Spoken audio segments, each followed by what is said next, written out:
Donald Trump hails Marine Le Pen as strongest candidate ahead of French elections. Donald Trump has thrown his support behind Marine Le Pen, claiming the Front National leader is the strongest candidate in the French election race.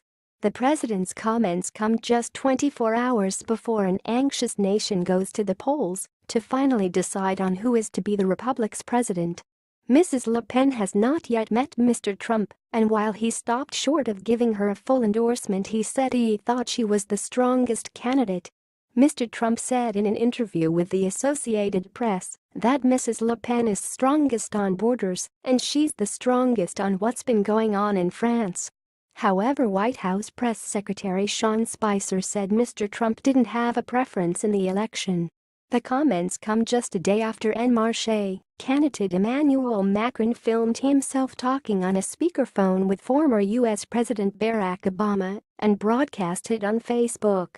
Around 50,000 police officers and anti-terror military officers are on the streets of France after the country was hit by dozens of terror attacks in just 2 years. Now, amid growing skepticism in the European Union over the breakdown of the relationship between France and Germany, it appears Mr. Trump backs the Front National candidate's hardline policies. Mrs. Le Pen, a former immigration lawyer, had her office targeted by arsonists and previously survived a bomb attack. She has offered to give the French public a say on their membership of the EU, as well as pledging to immediately clamp down on security, a major concern for the public. Mrs. Le Pen has large swathes of support from the security and police services and immediately condemned the shooting to death of a police officer in Paris outside Marks and Spencer this week.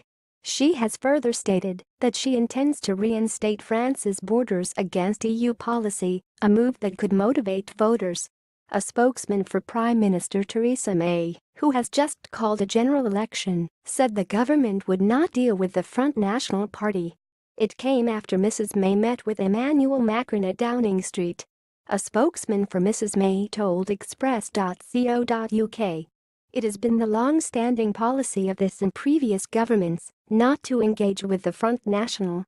The Constitutional Council will officially certify the vote tallies on 26 April. If no one reaches a majority, a second vote will be held on 7 May. The same procedure will be used again. The new president of the French Republic will be proclaimed on 11 May and undergo their investiture ceremony on 14 May.